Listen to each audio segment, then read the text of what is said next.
karakter.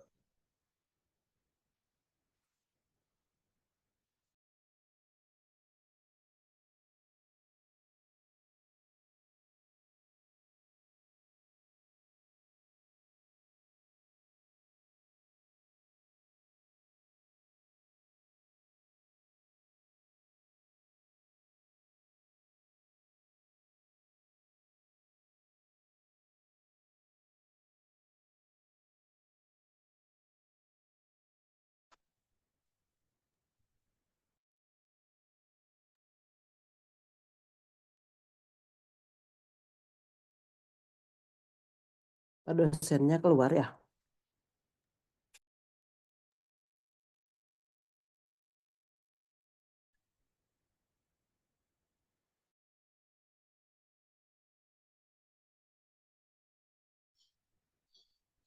Oke, sorry teman-teman. Ini saya nggak tahu ini kok tiba-tiba drop ini ya sistemnya di laptop. Ini saya buka lewat HP.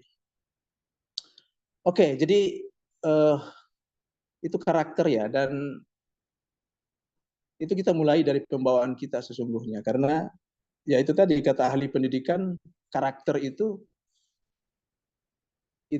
dicontohkan gitu, bukan diajarkan gitu kan. Nah, jadi akar itu adalah karakter gitu. Nah, saya kira kita ini karena kita semua selevel, jadi tidak perlu saya pendekatannya mendikte ya. Ini hanya untuk mengingatkan saja gitu. Saya jadi ingat kalau dulu tandem dengan Bu Prof. Masita, beliau itu tidak akan mau ngajar ya kalau misalnya ada 5 saja dari mahasiswa itu statusnya off cam gitu. Jadi itu kadang membuat dia tidak konsentrasi gitu kan. Jadi ya saya kira kalau tidak ada kondisi yang betul-betul sangat menghambat Anda, ya Ibu dan Bapak sekalian, kita bisa berinteraksi ya. Ini lewat Zoom, dan saya berharap semuanya statusnya on cam seperti itu. Nah, jadi itu tadi ya, karakter yang kuat. Kalau karena karakter itu tidak kuat, betapapun tinggi pendidikan kita, keterampilan kita, kalau ibarat pohon tadi, ketika ada tiupan angin, itu mudah tumbang gitu. Nah, karena itu kenapa sehingga karakter building itu sekarang itu menjadi isu utama ya. Oke, baik. Teman-teman sekalian, ini sudah 15 orang yang join ya. Belum juga sampai 20. Tapi tidak apa-apa ya, kita sambil menunggu yang lainnya join. Untuk pemakalah, 2 pemakalah hari ini sudah siap? Sudah Pak Dokter, Oke. Nurmalina dan Bu Lamia. Oke. Sudah Pak. Saya mohon izin untuk memberikan konteksnya dulu ya, memberikan konteksnya dulu. Jadi gini, saya selalu di awal perkuliahan itu ingin menjahit ya dari tema yang sebelumnya dengan tema yang sekarang gitu. Jadi ada benang merahnya, ada kesinambungannya, ya kan? Jadi saya ingin mencoba membridging atau menjembatani tema-tema yang sebelumnya dan tema yang sekarang. Atau bahkan ini perkuliahan kita yang terakhir ya, Bapak Ibu? Atau masih ada 1 kali pertemuan lagi? 1 kali lagi, Pak Dokter. Masih ada. Oke, masih 1 kali lagi ya. Nah, saya ingin menjahit dulu ya, atau merangkup secara singkat tema perkuliahan kita pada saat ini gitu. Secara umum kita kan sepakat ya, kalau Bapak dan Ibu itu ya goals atau tujuannya untuk di S3 ini kan itu paling tidak ada ada 3, ya kan? Ada 3 capaiannya gitu kan, outcome-nya dari Bapak dan Ibu gitu. Jadi yang pertama adalah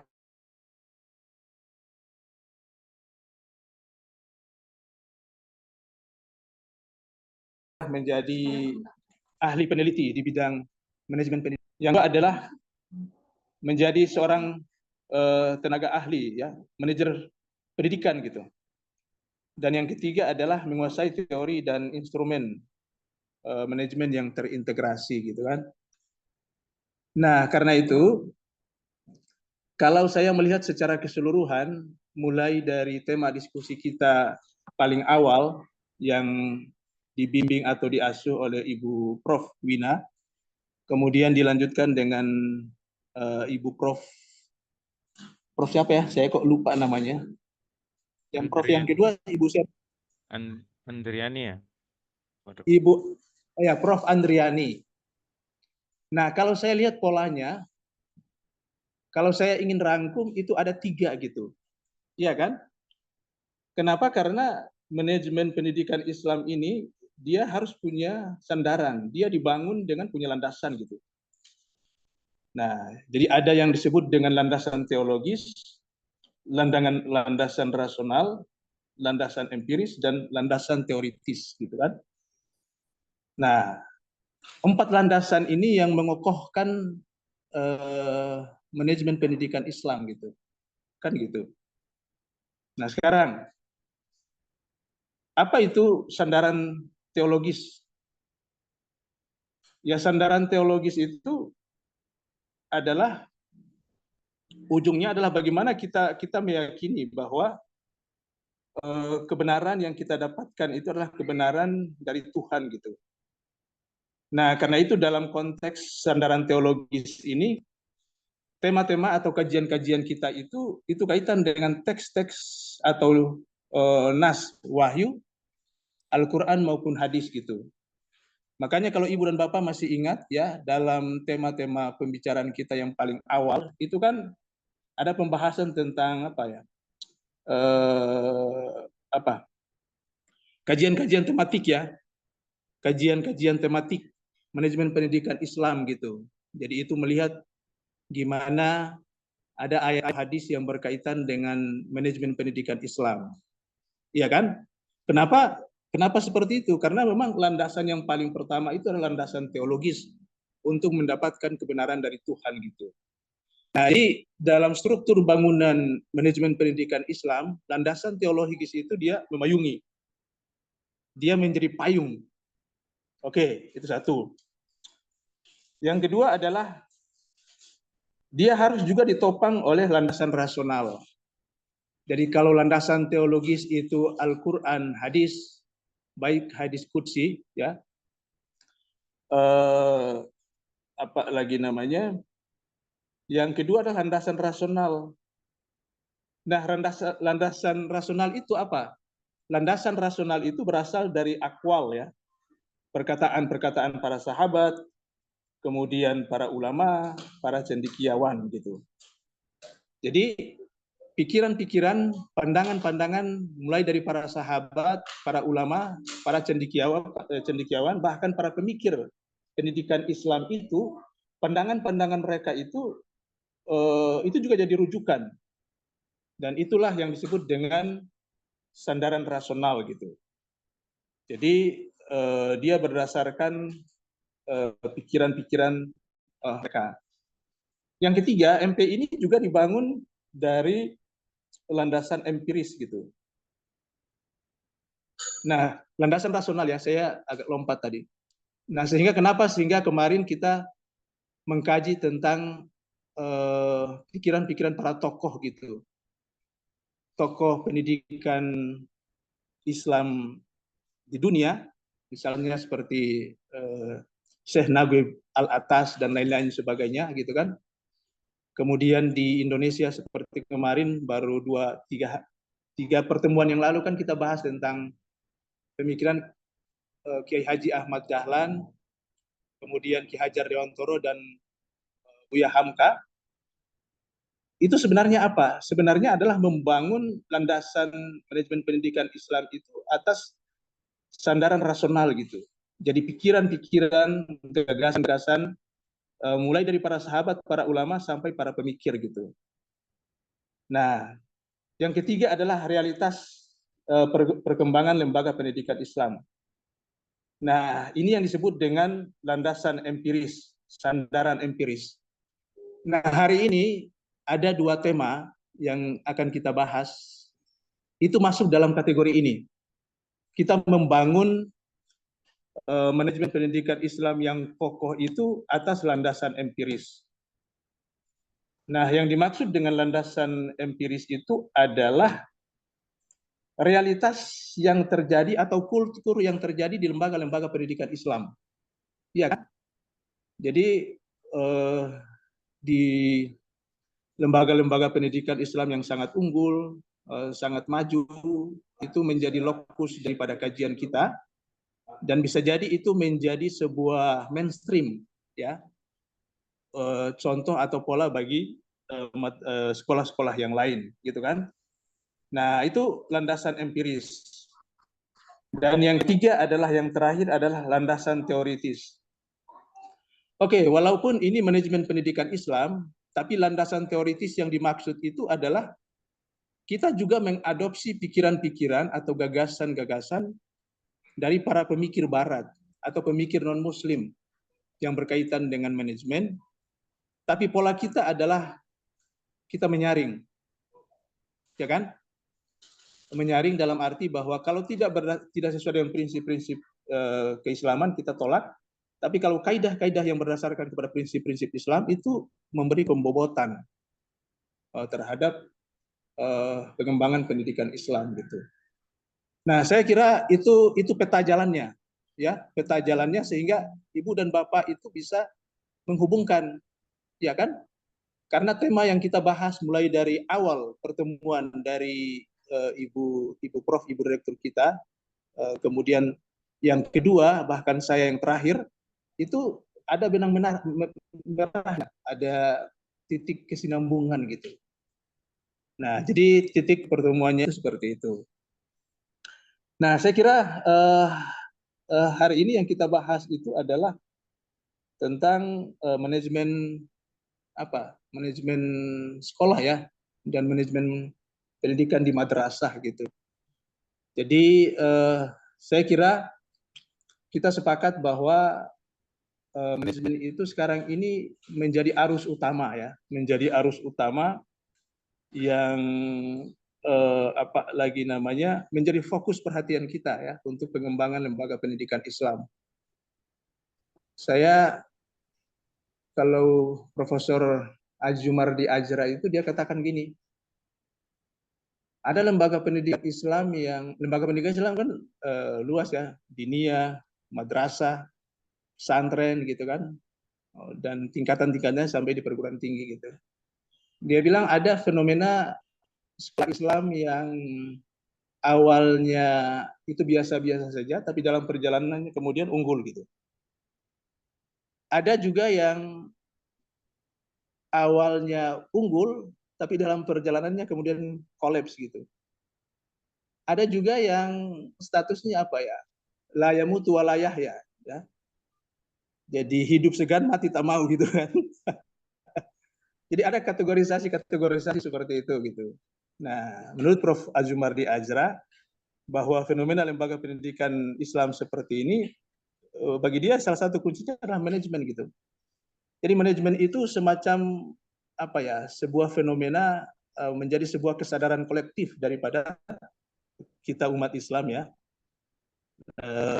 Karena memang lembaga pendidikan Islam ini kedua, ya, dia adalah warisan dari peradaban Islam, ya kan, kemarin kan kita sudah bicara tentang peradaban dan kebudayaan, dan yang kedua dia bagian daripada aset pendidikan nasional gitu. Jadi pendidikan nasional dalam konteks yang sangat luas, maka di dalamnya itu adalah pendidikan Islam gitu. Nah, karena itu saya kira ini saya memberikan konteksnya sehingga Ibu dan Bapak bisa melihat dari akarnya, kemudian melihat ada benang merahnya gitu. Oke, hari ini kita ingin mendengarkan ya elaborasi dari dua pemakalah ya. Satu tentang manajemen madrasah, dan tadi saya sepintas melihatnya mengambil case di man pembangunan ya, madrasah pembangunan UIN. Kemudian ada juga yang satu manajemen sekolah gitu. Saya belum melakukan pendalaman ya, tapi mungkin nanti dari presentasi kita akan bisa melihat substansinya seperti apa. Yang jelas saya ingin sampaikan bahwa memang ada beberapa madrasah yang unggul ya di bawah Kementerian Agama. Misalnya seperti Mancendikia gitu kan, di Serpong, di Gorontalo, kemudian ada di beberapa tempat di Man Pembangunan di UIN juga seperti itu. Nah, saya kira inilah yang menginspirasi Kementerian Agama itu kemudian membangun percontohan man-man model ya. Ada 57 madrasah sanawiyah model di seluruh provinsi gitu kan. Kemudian ada 37 lebih man model gitu. Itu terlahir menginspirasi dari beberapa madrasah yang unggul itu. Nah, sayangnya ini masih sifatnya apa ya? Belum merata gitu. Nah, saya kira ini juga menjadi problem kita ya. Sehingga citra madrasah yang selama ini adalah sekolah yang standarnya ekonomi itu kita bisa, karena ini penting ya, kita bahas tentang pendidikan Islam ya, karena umat Islam di Indonesia itu adalah yang terbesar gitu, bukan saja di Indonesia tapi juga terbesar di dunia gitu. Karena itu ya porsi tentang pendidikan itu penting untuk kita bahas. Oke, saya kira itu hanya opening saja, Ibu dan Bapak sekalian. Mohon maaf saya ngambil waktu karena saya ingin Bapak dan Ibu itu tidak kehilangan konteksnya gitu kan. Jadi saya ingin memberi konteksnya dulu sehingga nanti dalam pembahasannya itu ada kesinambungan. Nah, oke. Kalau kemarin-kemarin di akhir perkuliahan saya ngambil porsi terlalu banyak ya, 40 menit di waktu akhirnya. Saya kira supaya Bapak dan Ibu banyak mengelaborasi, mungkin ya porsi saya 20 menit ya, 25 sampai 30. Nanti ditakar-takar saja Ibu dan Bapak sekalian. Oke, saya kira itu saya serahkan kepada moderator untuk mengatur lalu lintas diskusi kita pada hari ini. Silakan. Bu Desi, Bu Desinya lagi ke belakang, Pak Ketua. Baik, mohon izin Pak Dokter dan teman-teman, hari ini Normalina dan Ibu Lamia akan sedikit untuk sharing terkait materi yang tadi sudah dijelaskan. Mohon izin, izin sharing.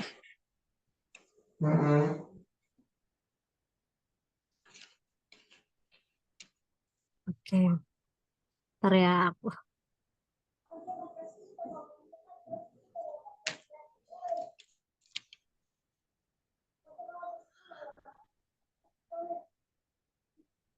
Baik, sudah muncul ya teman-teman ya. Baik, bismillahirrahmanirrahim. Assalamualaikum warahmatullahi wabarakatuh. Mohon izin teman-teman dan juga Pak Dokter. Saya akan sedikit mempresentasikan terkait manajemen pengembangan sekolah bidang pendidikan, di mana dosen pengampu adalah Dr. Muhammad Guntung Alting, MPD, dan juga saya Nurmalina. Dari pengertian manajemen adalah dari bahasa Inggris manage, dikembangkan dari kata to manage, yaitu mengatur atau mengelola, bekerja dengan orang-orang untuk mencapai tujuan melalui planning, organizing, actuating, dan controlling. Adapun pengertian manajemen dari sudut pandang pendidik adalah dari kamus besar, yaitu didik, memelihara, dan memberikan pelatihan, ajaran, tuntunan atau pimpinan mengenai akhlak dan kecerdasan pikiran dan imbalan tumbuhan sehingga menjadi pendidik yang orang bisa mendidik. Seorang pentafsir ilmu yang ada pada sebuah lembaga pendidikan yang memberikan ilmu pengetahuan pada peserta didik. Juga orang-orang yang bertanggung jawab terhadap pengembangan anak didik dengan mengupayakan perkembangan seluruh potensi anak didik, baik potensi efisien, potensi kognitif maupun psikomotor. Lalu dalam aspek pengertian tentang tenaga kependidikan adalah menurut Undang-Undang Nomor 20 Tahun 2003 tentang SPN Pasal 1 itu anggota masyarakat yang mengabdikan diri dan diangkat untuk menunjang penyelenggaraan pendidikan. Lalu adapun tugas dan hak kewajiban menurut undang-undang yang berlaku yaitu tenaga pendidik bertugas melaksanakan seperti administrasi, pengelolaan, pengembangan, pengawasan, dan pelayanan teknis untuk menunjang proses pendidikan pada satuan pendidikan. Kemudian untuk tugas hak dan juga bagi seorang pendidik yaitu bertugas merencanakan, menilai, membimbing, meneliti, melaksanakan, mengevaluasi, melatih, dan pengabdian diri dalam proses pembelajaran. Secara khusus, tugas dan fungsi tenaga pendidik sendiri dan dosen berdasarkan Undang-Undang Nomor 14 Tahun 2007 yaitu sebagai agen pembelajaran untuk meningkatkan mutu pendidikan nasional, pengembangan ilmu pengetahuan, teknologi, seni, serta pengabdian pada masyarakat. Serta tugas hak dan kewajibannya secara umum yaitu menghasilkan dan jaminan kesejahteraan sosial yang pantas memadai, menghargai sesuai dengan tugas dan presentasi kerja, pembinaan karir sesuai dengan tuntutan dan pengembangan kualitas, perlindungan hukum dan melaksanakan tugas atas hak intelektual, serta kesepakatan untuk menggunakan sarana-prasarana pendidikan untuk menunjang kelancaran pelaksanaan tugas. Kemudian juga secara umum menciptakan suasana pendidikan yang bermakna, menyenangkan, kreatif, dinamis, dan dialogis, mempunyai komitmen secara profesional untuk meningkatkan mutu pendidikan, memberikan teladan, menjaga nama baik, lembaga, profesi, kedudukan, serta kepercayaan yang telah diberikan. Adapun juga di sini ada beberapa jenis-jenis, ada jenis fungsional, struktural, tenaga pendidikan, dan lain sebagainya. Di sini juga dijelaskan tentang guru itu harus memiliki kompetisi seperti pedagogi, kepribadian, sosial, dan profesionalisme, di mana pedagogik yaitu memahami wawasan atau landasan kepemimpinan dan pemahaman terhadap peserta didik. Kepribadian yaitu memiliki kepribadian yang mantap, stabil, dewasa, arif, berwibawa, serta teladan untuk para peserta didik, serta sosial berkemampuan mendidik sebagai dari masyarakat untuk berkomunikasi secara bergaul efektif peserta didik sesama pendidik atau tenaga pendidikan. Lalu untuk profesional, cara menguasai materi pembelajaran secara luas dan mendalam. Kemudian kenapa sih penting banget manajemen dalam pengembangan sekolah, yaitu perannya penting sebagai adalah supaya manajemen sekolah tidak hanya berkaitan dengan administrasi harian, tetapi juga mengenai pengelolaan sumber daya, pengambil keputusan strategis, pencapaian tujuan pendidikan secara menyeluruh. Kemudian juga sekolah juga kadangkala dihadapkan pada berbagai tantangan seperti perubahan kurikulum, teknologi pendidikan, dan harapan yang semakin meningkat daripada pemangku kepentingan seperti siswa, orang tua, dan masyarakat. Dan juga dengan pengelolaan yang baik, biasanya sekolah dapat meningkatkan kualitas pendidikan yang diberikan kepada siswa. Hal ini termasuk dalam hal peningkatan hasil akademik, pengembangan karakter, dan juga persiapan kehidupan setelah lulus. Seringkali tantangan dalam proses pengembangan manajemen sekolah yaitu perubahan kebijakan dan kurikulum, menghadapi tantangan dalam menghadapi adaptasi perubahan kebijakan pendidikan dan kurikulum yang dapat mempengaruhi strategis manajemen sekolah. Kemudian juga dalam aspek penyediaan SDM yaitu mengelola keterbatasan sumber daya baik finansial maupun fisik dan dapat membatasi implementasi strategi pembangunan, serta juga menyesuaikan diri dengan kemajuan teknologi pendidikan yang dapat mempengaruhi cara sekolah mengelola dan administrasi. Terus juga manfaat yang diharapkan dalam pengembangan manajemen sekolah juga adalah agar menghasilkan atau meningkatkan dalam hasil belajar siswa dalam pencapaian akademik, serta meningkatkan efisiensi dalam pengelolaan administrasi sekolah dan sumber daya, serta juga memperbaiki kepuasan siswa, orang tua, masyarakat terhadap pelayanan pendidikan. Kesimpulannya adalah manajemen sekolah adalah lembaga pendidikan yang tidak pernah berhenti bebenah untuk memberikan pelayanan terbaik kepada masyarakat sebagai komitmen menjadi lembaga pendidikan yang menghasilkan lulusan yang unggul.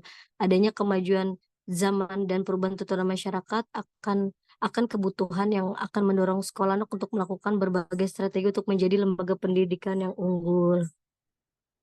Baik, teman-teman, itu kurang lebih presentasi terkait manajemen pengembangan. Mungkin selanjutnya kami persilakan untuk Bu Lamia untuk melakukan presentasi untuk sesi yang kedua. Silakan Bu Lamia.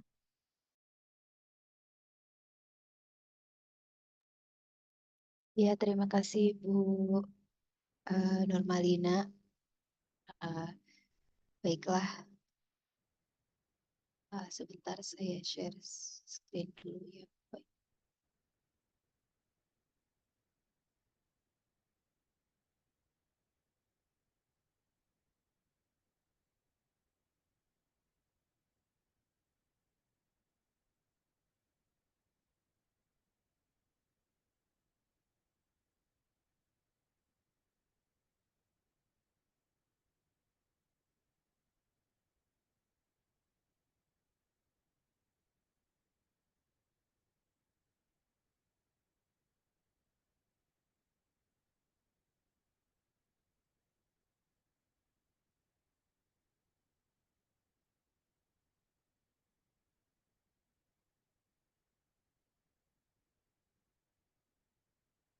Ya, Bismillahirrahmanirrahim.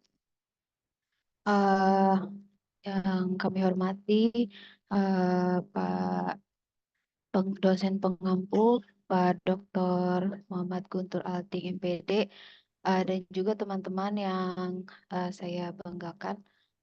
Baiklah, pada kesempatan kali ini perkenankan saya untuk sedikit bicara mengenai pengembangan manajemen madrasah. Semoga suaranya bisa terdengar ya. Di sini, Izin moderator, ini kok suaranya kecil ya? halo tes. Ya, Mas, apa masih kecil ya saya Pak aja Dokter? atau yang lainnya begitu? Saya nangkapnya Kedengaran, Pak? suaranya Kedengaran, kecil. Pak? Sudah. Oke. Kedengaran. Oke. Silakan.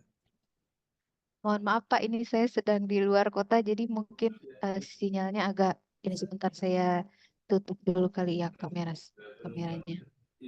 Sekarang udah bagus sekarang suaranya. Oh, udah bagus ya Pak? Udah. Oke. Baiklah, madrasah.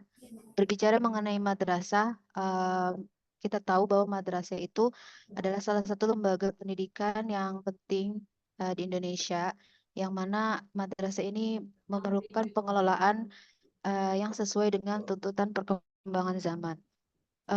Diperlukan juga manajemen madrasah agar tercapai madrasah yang ideal dan berkualitas. Kita ciri-ciri madrasah unggul itu adalah madrasah itu memiliki visi dan misi yang jelas serta dilaksanakan secara konsisten. Madrasah juga memiliki lingkungan yang baik, kepemimpinan madrasah yang kuat, dukungan dari masyarakat sekitar, rancangan program yang jelas, kemudian guru menerapkan strategi pembelajaran yang inovatif, evaluasi berkelanjutan, dan kurikulum madrasah yang terancang dan terintegrasi satu sama lain. Ada perbandingan madrasah dibanding dengan sekolah umum, yang mana madrasah itu berakar kuat. Kemudian madrasah di Indonesia itu ciri-cirinya adalah unik. Juga madrasah berkembang di masa kritis. Madrasah juga pro miskin, maksudnya pro orang-orang yang miskin begitu ya, maksudnya yang di bawah. Nah, kemudian mendukung gender dan menyediakan nilai dan norma kesolehan sebagai tanggung jawab terhadap tuntutan keluarga. Tetapi ada beberapa masalah dalam manajemen madrasah.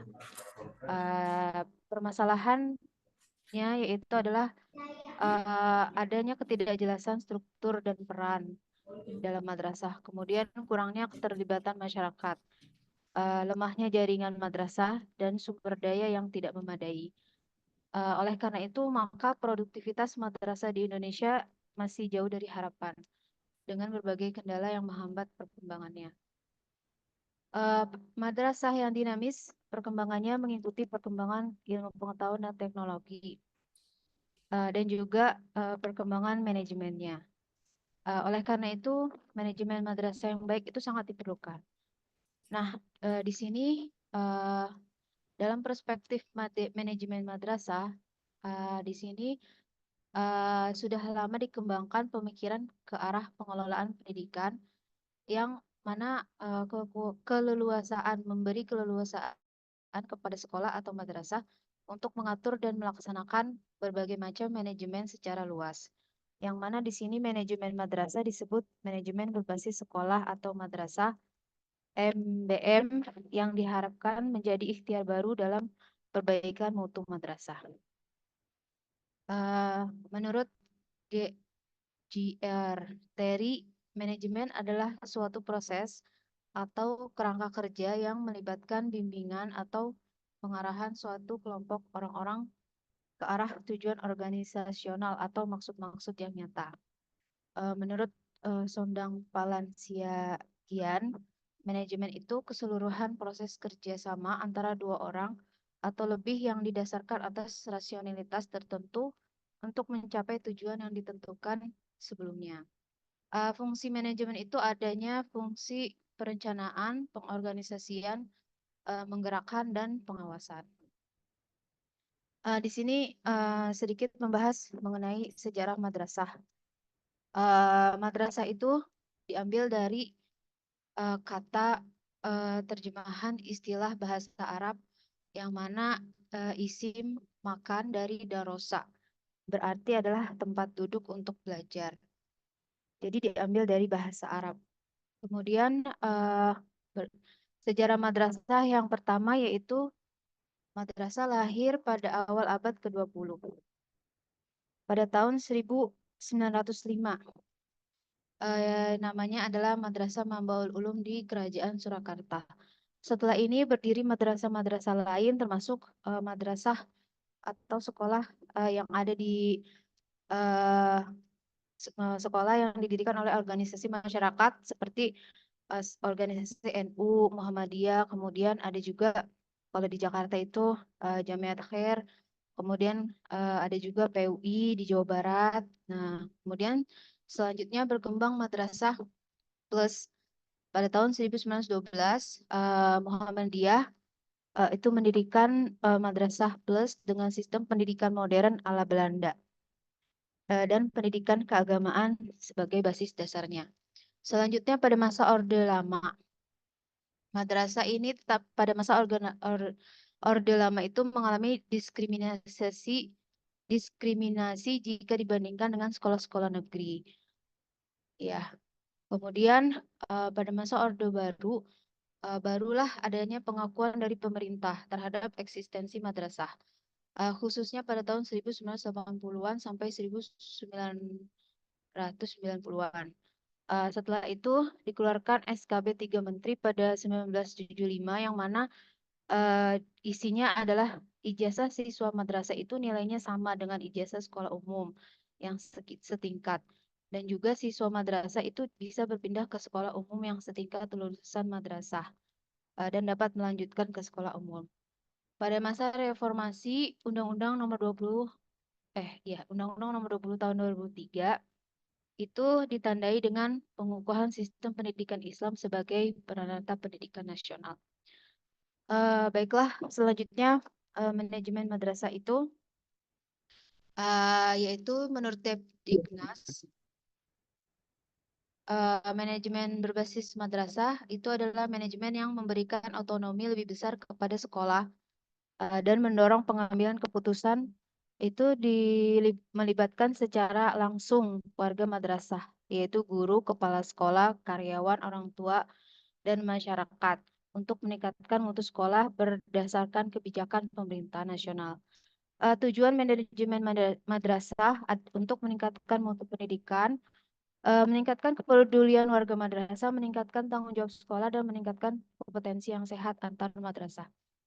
Bidang-bidang manajemen madrasah adanya manajemen kurikulum, kesiswaan, SDM, sarana dan prasarana, keuangan, hubungan sekolah dan masyarakat, dan juga layanan khusus. Kemudian bagaimana pengembangan manajemen madrasah? Visi misi adalah salah satu yang penting apabila kita ingin mengembangkan manajemen yang ada di madrasah.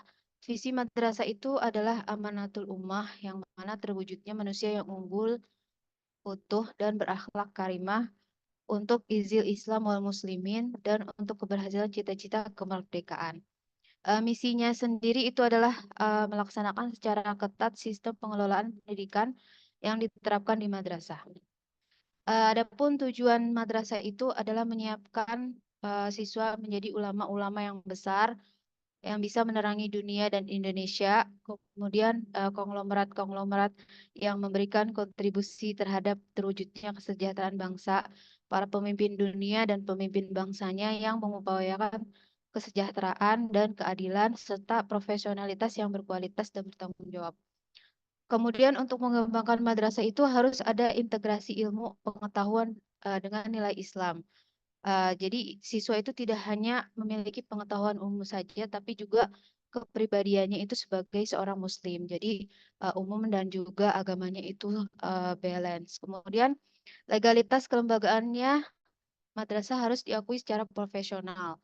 Jadi alumni madrasah itu memiliki kesempatan yang sama dengan pendidikan umum. Kemudian kurikulum pendidikan juga yang baik dan relevan yang sesuai dengan kebutuhan masyarakat. Kualitas pendidik yang berkualitas serta memiliki sumber daya yang cukup untuk meningkatkan kualitas. Struktur dan tata kerja yang jelas, keterlibatan aktif masyarakat, memiliki jaringan yang kuat antara madrasah dengan lembaga pendidikan lainnya, manajemen yang baik dan fasilitas yang cukup dan layak untuk mendukung proses belajar mengajar. Di sini saya mengambil madrasah Aliyah Negeri Insan Cendekia yang ada di Serpong karena termasuk salah satu madrasah dengan nilai ujian terbaik pada tahun 2023 kalau nggak salah pada 2022. Nah, di sini awalnya madrasah aliyah saja, kemudian berjalannya waktu menjadi diambil tanggung jawabnya oleh Kementerian Agama menjadi madrasah aliyah negeri. Untuk guru-guru Man Insan Cendekia Serpong itu hampir semuanya sudah tersertifikasi sebagai tenaga pendidik. Kemudian kepemimpinannya kepala sekolah itu dapat mempengaruhi semua komponen. Kemudian prestasi siswanya itu adanya integrasi ilmu umum dan ilmu agama, yang mana mereka kegiatan akademik yang menonjol itu diraihnya berbagai penghargaan dari keikutsertaan berbagai lomba baik nasional dan internasional. Kemudian budaya madrasah, di mana budaya madrasah ini diterapkan kebiasaan melayani, di mana setiap orang saling melayani. Jadi tidak ada lagi jumawa, rasa jumawa yang mana merasa seseorang itu lebih tinggi, lebih terhormat dan yang lain sebagainya dari orang lain. Kemudian kurikulum di Man Insan Cendekia ini adalah kurikulum Dignas SMA digabung dengan kurikulum Kemenak MA. Kemudian diperkaya visi misi sekolah.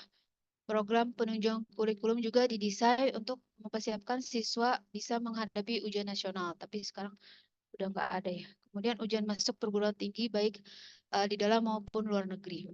Kemudian sistem penilaian di sini itu prinsipnya adalah penilaiannya untuk semua kompetensi dasar. Penilaiannya dilakukan secara rutin dan objektif dan juga transparan. Di sini juga ada partisipasi orang tua dalam kegiatan madrasah. Jadi memang di Man Insan Cendekia ini semua elemen itu saling mendukung satu sama lain. Jadi kesimpulan dari saya yaitu adalah manajemen madrasah itu memberikan otonomi lebih besar kepada sekolah untuk mendorong keputusan dan juga melibatkan langsung warga madrasah. Manajemen madrasah ini sangat diperlukan, tetapi karena karena masih banyak permasalahan yang ada di manajemen madrasah, yang mana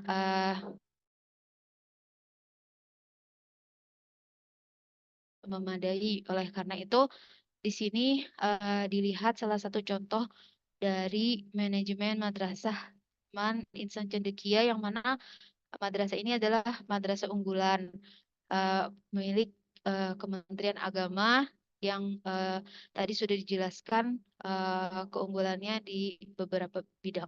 Mungkin itu saja dari saya, kurang lebihnya mohon maaf. Assalamualaikum warahmatullahi wabarakatuh. Wah,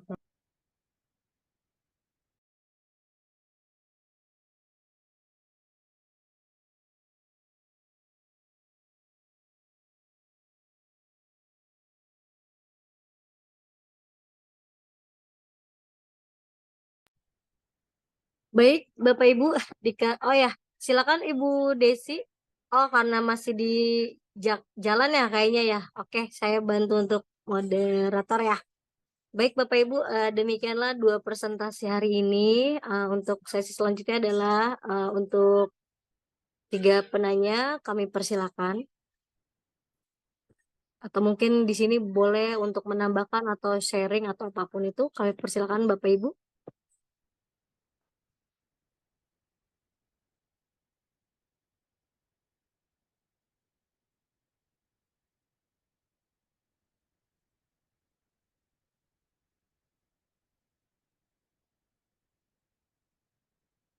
Ya, izin bertanya Bu Lina dan Bu Lamia.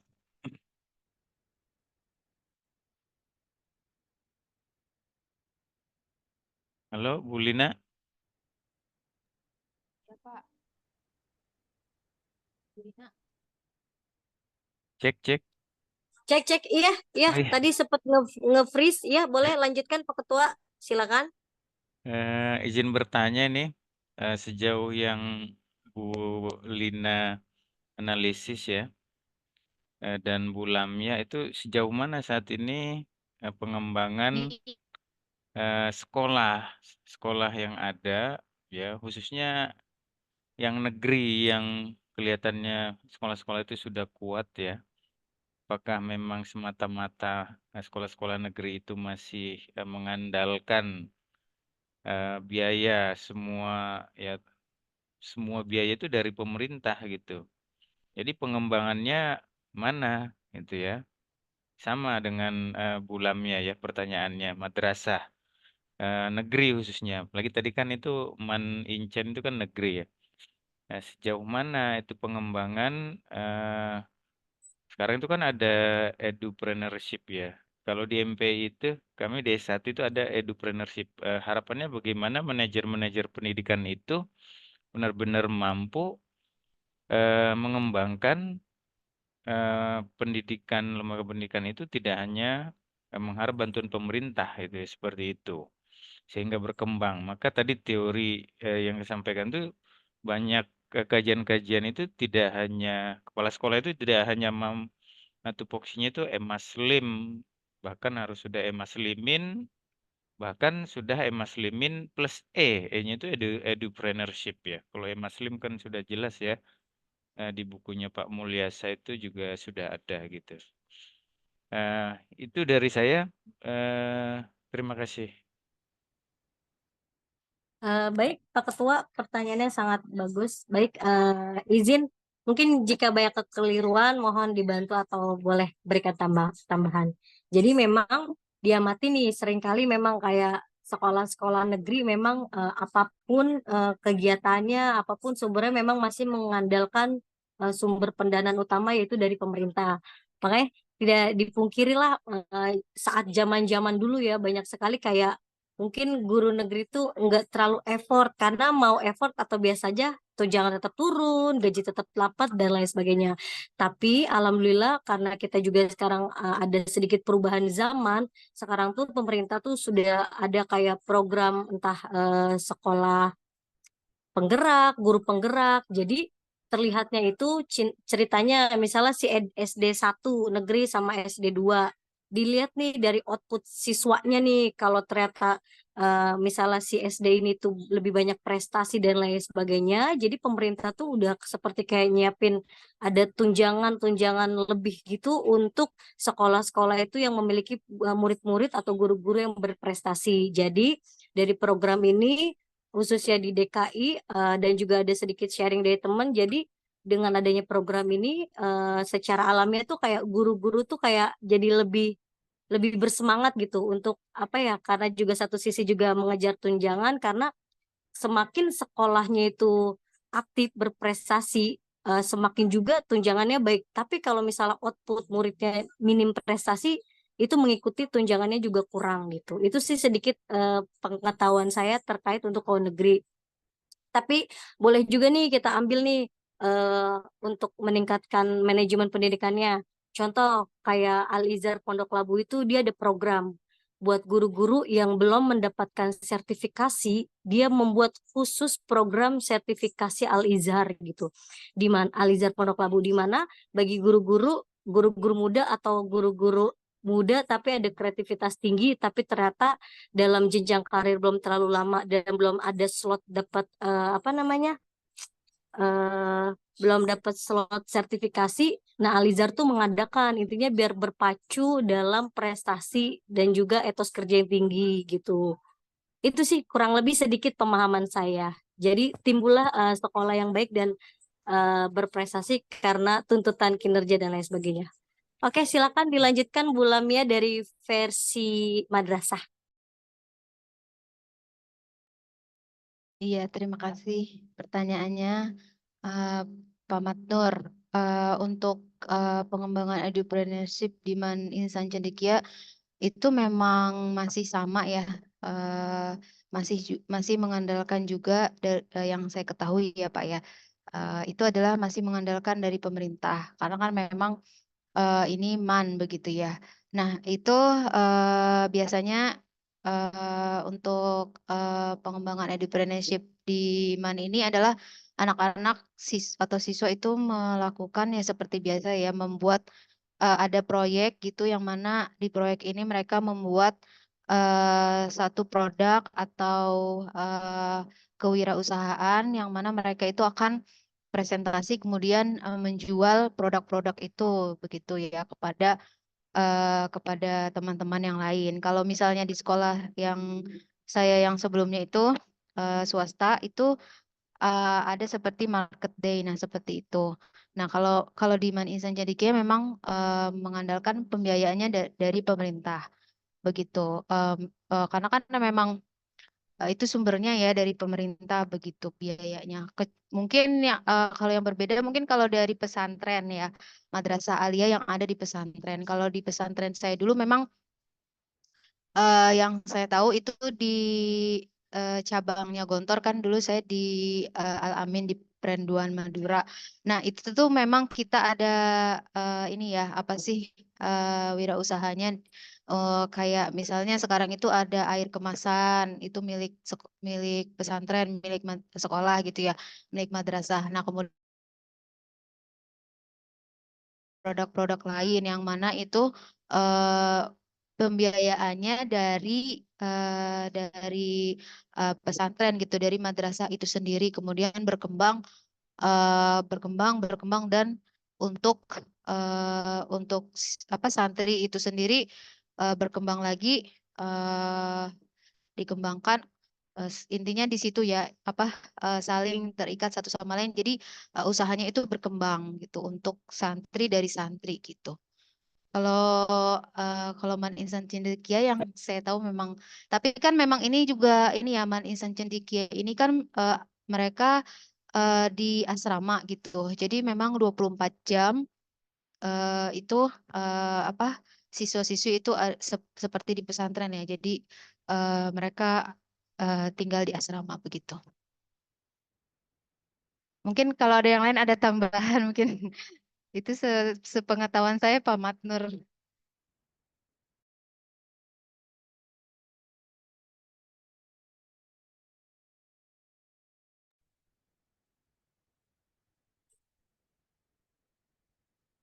Baik, mungkin Ustadz Rizal boleh memberikan penambahan atau wawasan atau mungkin sharing dalam kacamata pendidikan pengembangan manajemen sekolah versi daerah Aceh gitu atau bagaimana?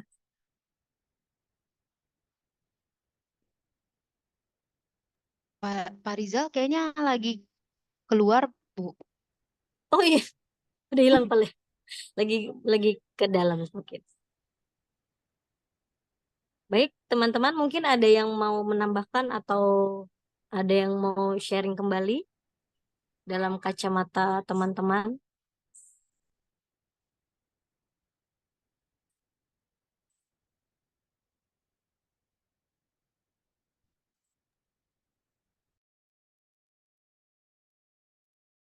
Iya, mungkin ini ya. Tadi yang ingin saya lihat itu adalah pengembangannya ya, Bu Nurmalina dan Bu Lamia ya. karena yang dipresentasikan tuh kelihatannya tadi belum tampak, karena kan materinya pengembangan pendidikan sekolah dan pengembangan pendidikan madrasah ya. Best practice-nya itu belum kelihatan gitu, di mana sekolah mana itu yang sudah kelihatan gitu ada wujudnya pengembangan pendidikan di sekolah ataupun di madrasah gitu.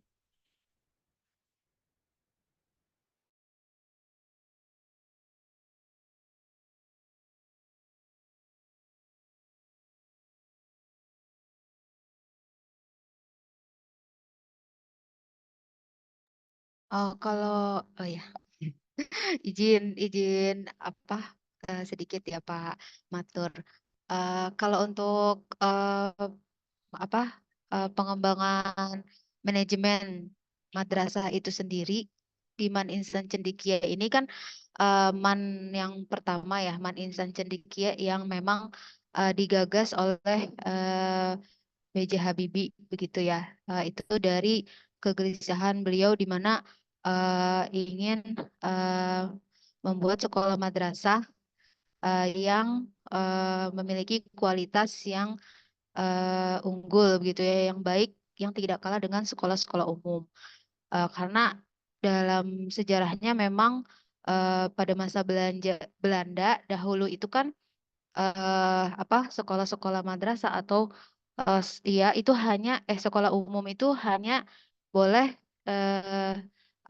hanya boleh di eh, dimasuki atau hanya boleh dirasakan oleh orang-orang yang kaya atau orang-orang yang memiliki link ya, jaringan kepada orang-orang Belanda itu. Nah, makanya di sini eh, ha- eh, apa eh, Pak B.J. Habibie itu menggagas Man Insan Cendekia ini.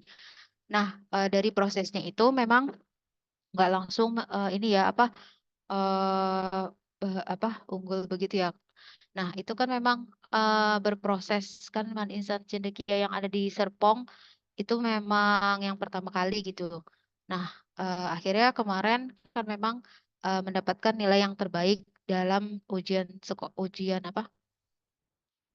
ujian sekolah pada tahun 2000-an yang mana sebelumnya itu biasanya di diraih oleh sekolah-sekolah Kristen begitu ya, banyaknya nilai-nilai tertinggi itu sekolah Kristen. Yang kedua itu kan Saint Louis yang ada di Surabaya itu.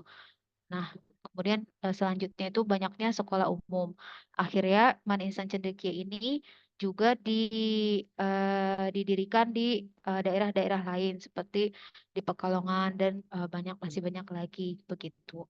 Walaupun memang belum belum tersebar seluruhnya ke seluruh Indonesia begitu ya. Nah, itu saya sebenarnya juga mungkin kurang ya untuk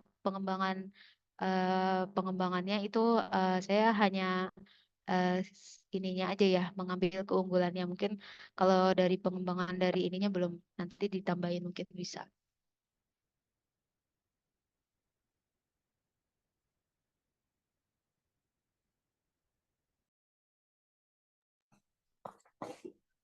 Pak Ketua izin bertanya. Ya, silakan Pak Amirul. Ya mohon maaf, oke Bu, jaringan tidak memungkinkan. Bu Lina, lebih khususnya ke Bu Lamia ya.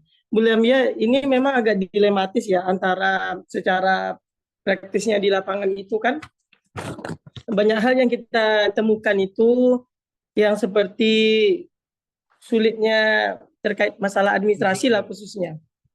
Yang pertama itu dilihat dari masalah kemarin ya saya rapat itu tentang masalah PPDB. Nah, di mana memang kan di MIN, MTS dan sejenisnya itu kan tidak masuk dalam regulasi PPDB ya. Nggak tahu kalau sekarang aturannya. Kemudian yang kedua ini terkadang masalahnya adalah antara data emis dan data dapodik. Di mana terkadang ya peserta didik itu ya Bu, kalau misalnya dia dari MIN, nah kemudian dia masuk tingkat SMP-nya itu di dapodik. Nah itu terkadang banyak kendala hal yang harus kita hadapi. kalau menurut dari Bu Lamia, bagaimana menyikapi ini pandangannya dan bagaimana solusinya gitu. Memang sudah konsultasi ke dinas, ke apa itu, tapi terkadang memang di detik-detik terakhir di kelas 3 atau menghadapi ujian akhir, nah pasti data-data dari anak-anak yang di bawah Kemenak ini, yang didapodi itu seperti kayak ada apa ya, ada permasalahan gitu, Bu Lamia.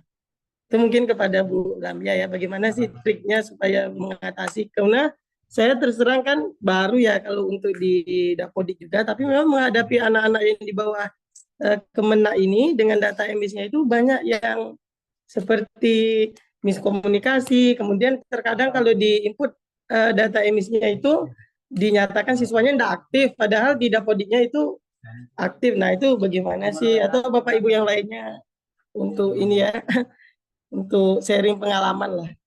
Mohon maaf sekali lagi off kamera Pak, Bu. Itu saja Bu Lina.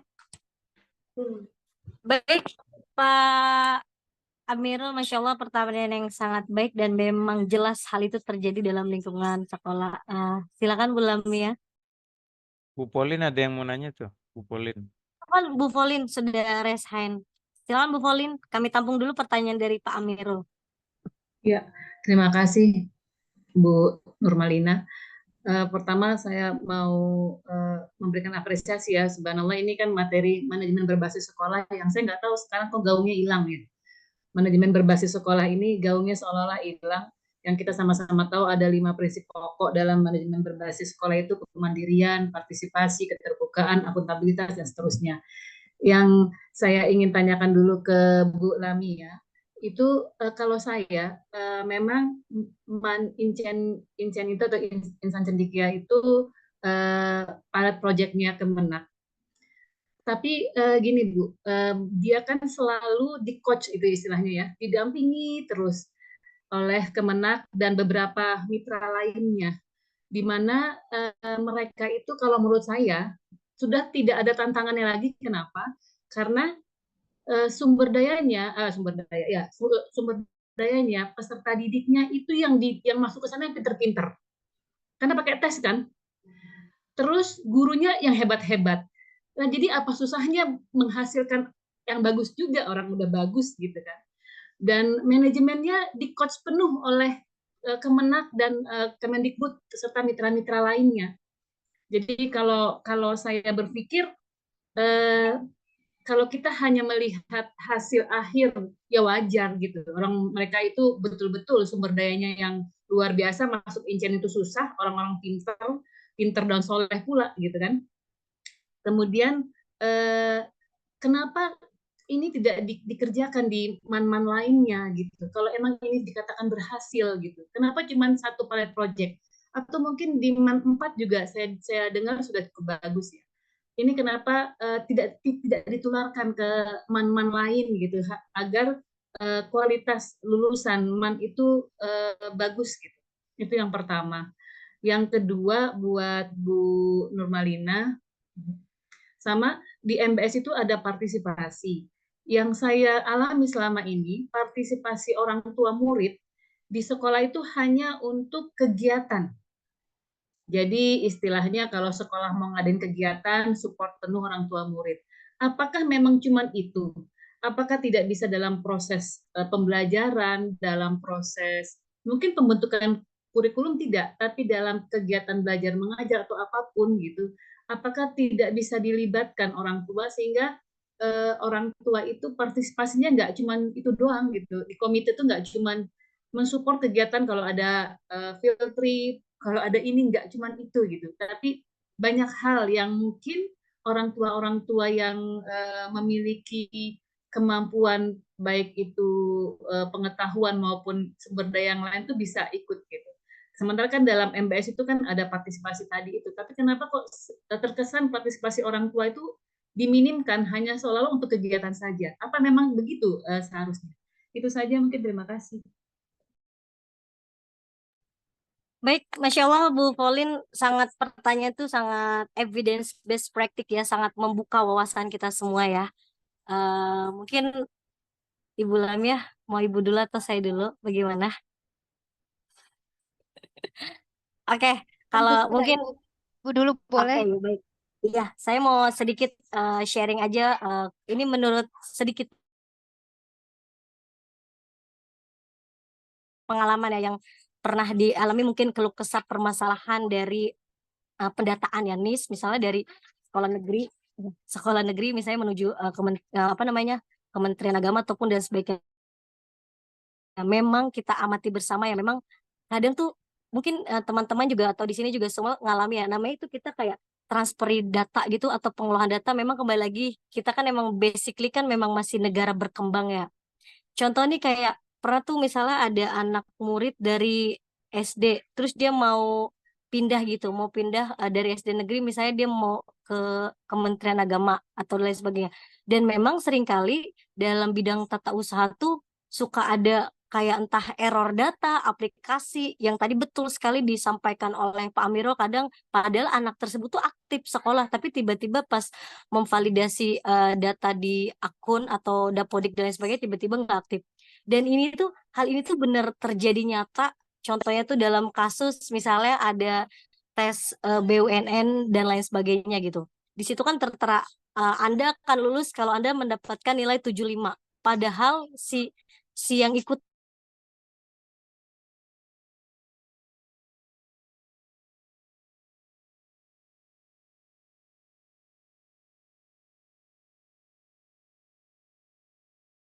secara online, aku juga nggak tahu kenapa Indonesia tuh masih semeraut banget dalam proses apapun, nggak mesti pendataan dapodik. Kadang juga kayak kemarin misalnya contoh, misalnya orang kalau mau ke imigrasi, memang sekarang tuh alhamdulillah ke imigrasi tidak terlalu ngantri zaman dulu kala, karena kan kita harus, karena memang menindaklanjuti ya teman-teman nih, ada yang proses buat imigrasi dan lain sebagainya. Kita harus daftar online dan lain sebagainya. Tapi kenyataannya kita udah daftar online, udah upload dan lain sebagainya, sebagai bukti konkret seringkali kita tetap harus bawa hard copy-nya gitu, fotokopinya dan lain sebagainya. Pernah waktu itu ada selebgram yang bicara begini, Indonesia nggak akan maju kalau ke kelurahan masih ijik-ijik harus pakai fotokopi KTP dan lain sebagainya. Kita belajar nih dari negara tetangga sebelah seperti Malaysia, Singapura. Ya kalau misalnya dia pengen melakukan pendataan memang semua pure secara online dan tidak ada kayak error atau apalah. Karena memang mungkin teman-teman di sini yang udah ada lebih ahli dalam IT mungkin nggak tahu juga ya, padahal sebetulnya Indonesia ini tidak kekurangan orang cerdas. Indonesia ini tidak kekurangan orang cerdas, cuman memang seringkali kayak regulasinya yang belum jelas dan lain sebagainya. Kemudian untuk terkait benar banget yang tadi disampaikan Ibu Volin ya, terkait kenapa sih kalau komite atau enggak perkumpulan parents tuh sering show-nya itu kalau misalnya apa namanya kegiatan jalan-jalan atau enggak kadang juga event sekolah dan lain sebagainya. Memang beberapa sekolah itu khususnya di sekolah swasta atau internasional memang kita tuh ada kayak regulasi itu kita harus berhubungan sangat amat baik dengan pihak orang tua. Salah satunya contoh misalnya kayak high scope itu kalau per 6 bulan pasti kita punya namanya guest teachers dari parents, di mana dia misalnya pekerjaannya entahkah pilot, entahkah dokter, dia akan mengisi. Kayak contoh misalnya juga kayak Alizar Pondok Labu itu setiap 1 tahun 2 kali dia ada event pengembangan dari parents. Kayak contoh misalnya kemarin Dian Sastro datang untuk kayak menjelaskan bagaimana sih jadi seseorang, karena kan beliau juga kalau nggak salah itu dosen juga di UI, bagaimana menjadi seorang artis, dosen dan lain sebagainya. Itu adalah keikutsertaan dalam wali murid. Malah juga ada beberapa sekolah yang memang sudah menerapkan, banyaknya sih swasta bonafit ya, menerapkan kayak perkumpulan alumni yang sangat luar biasa, perkumpulan orang tua yang sangat luar biasa, yang benar-benar tuh support full kegiatan anak-anak. Makanya kadang juga di negeri pun kayak sekarang udah dilakukan tuh yang namanya parents meeting, di mana parent tuh tahu setahun ke depan tuh anaknya mau ngapain aja, kegiatannya apa aja, terus nanti kolaborasinya sebagai parent tuh ngapain dan lain sebagainya. Itu sih sedikit kurang lebih informasi terkait pertanyaan hal tersebut. Mungkin ada teman-teman jika nanti ada yang mau menambahkan atau menjelaskan lebih detail, monggo. Selanjutnya silakan Ibu Lamia. Ya, terima kasih Bu Nurmalina. Baiklah, saya sedikit menambahkan ya. Dari pertanyaan Pak Amirul itu tadi, kenapa data dari EMIS dan mau masuk ke Dapodik itu kok banyak permasalahan gitu ya. Memang kan ini datanya itu kita mau pindah dari kementerian, misalnya dari Kementerian Agama kita mau pindah ke Kemendikbud. Nah, itu memang di dua kementerian ini kan kementerian yang berbeda. Nah, maka di situ adanya proses yang mana prosesnya itu memang di negeri kita ini ya, apalagi untuk Kementerian Agama ya, prosesnya itu memang agak panjang ya, karena saya merasakan sendiri juga. Proses di pendaftaran siswa itu memang harus ada apa syarat-syaratnya gitu ya, harus sesuai datanya, kemudian di situ juga kadang prosesnya itu bisa malah tercatat 2 kali ya, tercatat 2 kali kalau misalnya nanti datanya itu mungkin apa berubah-ubah siswanya datanya gitu, bisa bisa malah bisa tercatat di Dapodik dan juga di EMIS. Jadi mungkin ini ya apa inilah kenapa baiknya memang yang menaungi Kementerian Pendidikan itu kalau bisa satu gitu, tapi kan itu tidak mungkin ya. Kita ada Kementerian Agama sama Kementerian Kemendikbud gitu. Jadi proses update-nya itu memang mungkin memerlukan waktu begitu ya Pak ya. Nah, kemudian di situ juga harus datanya itu harus benar-benar lengkap begitu ya. Kemudian agar tidak ada mungkin tercatat 2 kali karena kan nanti kan ini ya apa dilihat di ada ada datanya di Kemendikbud itu ada berapa sekolah, kemudian ada berapa siswa. Nah, begitu juga di Kemenak itu ada berapa. Nah, itu harus tercatat semuanya. Nah, kemudian ya mungkin ada proses-proses yang mungkin saya juga kurang tahu ya itu di Kementerian Agama itu bagaimana gitu ya. Memang harus kurang gercep lah ya sepertinya gitu ya. Saya juga ini ya untuk solusinya itu juga ya saya kurang tahu juga karena kan saya ngikutin aja ya eh, Kementerian Agama kita memang dan ini karena sebenarnya saya di bawah Kementerian Agama ya Pak ya cuma saya sendiri kan mengalami jadi memang harus sabar lah begitu. Nah kemudian untuk Bu Volin mengenai apa tadi kenapa tidak semuanya seperti Man Instan Cendekia aja seperti itu. Kan memang sih yang masuk itu kan ada tesnya ya Bu ya. Tesnya itu eh ada tes potensi akademik, tes segala macam dan memang banyak yang mengantri untuk masuk begitu. Otomatis yang masuk itu udah yang pinter-pinter yang terseleksi, udah istilahnya unggulan lah bibitnya gitu kan.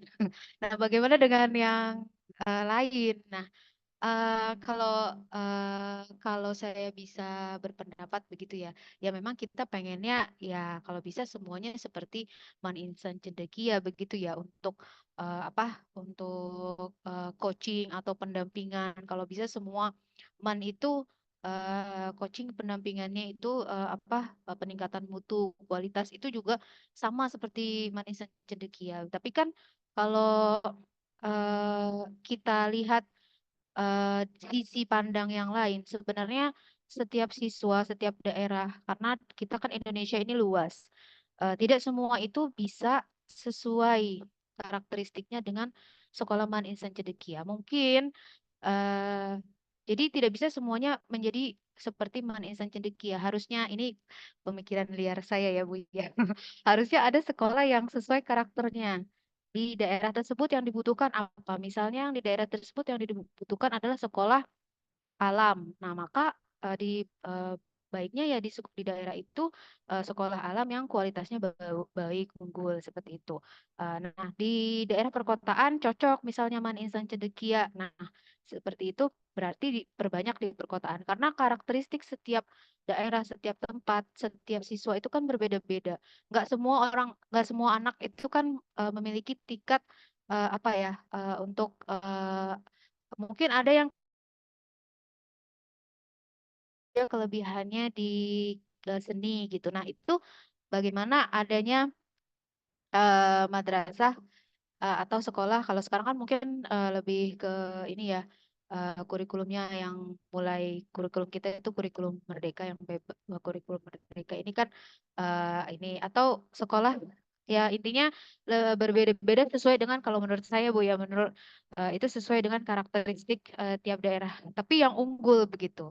Misalnya sekolah alam yang unggul, sekolah seperti Man Insan Cendekia. Walaupun baiknya memang ada setiap daerah mungkin ya ada Man Insan Cendekia yang memang peruntukannya untuk apa yang anak yang pintar begitu ya, pintar dalam akademik begitu ya.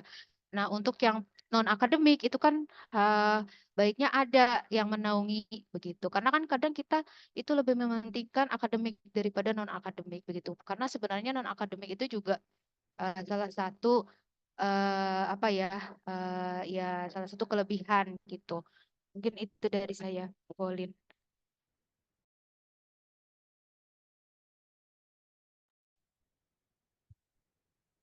Baik, alhamdulillah itulah Ibu Volin, Pak Amirul, Pak Matnur, itulah kurang lebih sedikit apa namanya pencerahan sedikit dari kami ini orang-orang yang masih minim dan awam gitu.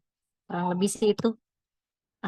Mengingat juga waktu sudah mulai mau setengah jam, mungkin langsung saja ke pakarnya kali ya, Pak Dokter Guntur. Atau mungkin masih ada teman yang mau sharing atau bertanya lagi?